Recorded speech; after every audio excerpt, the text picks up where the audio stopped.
ኪራና ጽናት በስተመጨረሻም ታረቁ። ሰላም ጤና ይስጥልኝ። እንዴት ናችሁ? ደህና ናችሁ? የቻናሌ ቤተሰቦቼ በያላችሁ በሰላማችሁ ይብዛልኝ። እንግዲህ ዛሬ በክፍል 60 ጽናት ድራማ ተከታታይ ድራማ በጉጉት የምንጠብቀው እንሆ መጥተዋል ማለት ነው። እንግዲህ ዛሬ ያው ጽናትና ኪራ ብዙዎች ገምተዋል ይታረቃሉ፣ አንድ ይሆናሉ እንደ ናሆሜና እንደ ምሩ ማለት ነው። ደስ የሚል ጊዜም ያሳልፋሉ የሚሉ አብዛኞቹ መሆንም አለበት መታረቅ አለባቸው። በቃ እነሱ ከዚህ በኋላ መነታረክ መጣላት እንዲሁም ደግሞ ሌላ ሰው መግባት የለበትም ይበቃል እንዴ ለምንድን ነው እያሉ ሲሉ ነበር። እንግዲህ ተሳክቶላቸዋል። እንኳን ደስ አላችሁ ለማለት እወዳለሁ ማለት ነው። አፍቃሪዎች እንግዲህ እነሱን የምትከታተሉ በጣም የምትወዷቸው አላችሁ ማለት ነው። በኮሜንትም በምንም የምትገልጹ ስላላችሁ እንኳን ደስ አላችሁ። እኔም ደስ ብሎኛል እውነት ለመናገር አንድ በመሆናቸው ማለት ነው። ሁለታቸውም ይነታረካሉ፣ ሁለታቸውም በጣም ይቀናሉ ማለት ነው። ስለዚህ ፍቅር አላቸው። በመጨረሻም እንግዲህ አብረው ሆነዋል። ፍቅር ያሸንፋል ብለዋል ማለት ነው። እና ያው እንግዲህ ኪራም ጽናትን እንግዲህ አስቀንቷታል።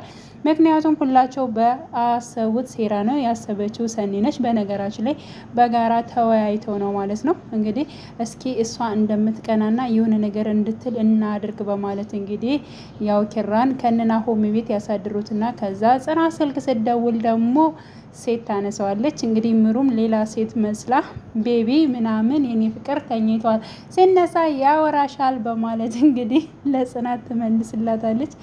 ጽናት እሳት ለብሳ እሳት ጎርሳ ማለት ነው ከምሩ ጋር ቀጥታ ደወለች። ዛሬ የምነግርሽ ነገር አለኝ፣ ከቤት መንጣት አለብሽ፣ ናሆሜንም እዘሽው ነይ አለቻት። እንደገና ደግሞ ሰኒ ጋም ደወለች። ሰኒዬ ድረሽልኝ አቃጥሎ ሊደፋኝ ነው ይሄ ልጅ ትናንትና እሺ ብሎኝ ስንት ነገር እንደዚያ ከንፈርሽ ያበጠ ማር ነድፋሽ ነው ምናምን ስትይኝ ቆይተሽ አሁን ዛሬ እሱ ከሌላ ሴት ሂዶ አድሯል።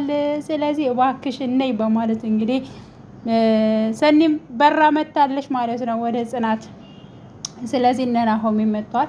ከዛ እነሱ ከመጡ በኋላ ኪራ መጣ። የት አድረህ ነው? የት ሆነ ነው? ማን ስልክ ያነሳችብኝ? የማነች እንትን ምናምን በቃ አበደች ቀናች ማለት ነው። ሰኒ ጽናት ማለት ነው።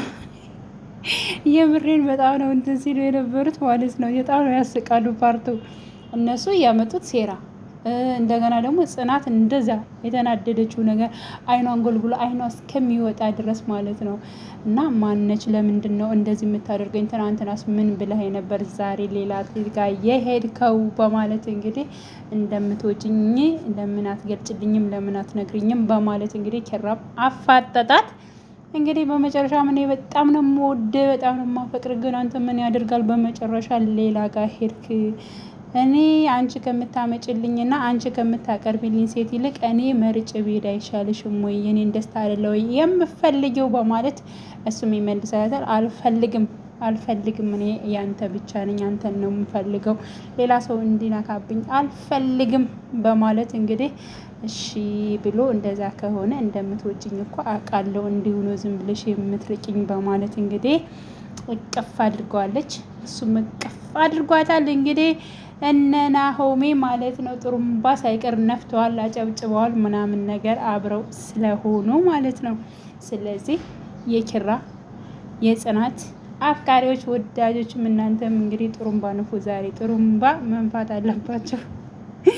የእውነት ነው የምላችሁ። በስተመጨረሻም እንደዚህ ሆኗል። ምሩዬ በጣም እያሳሰባት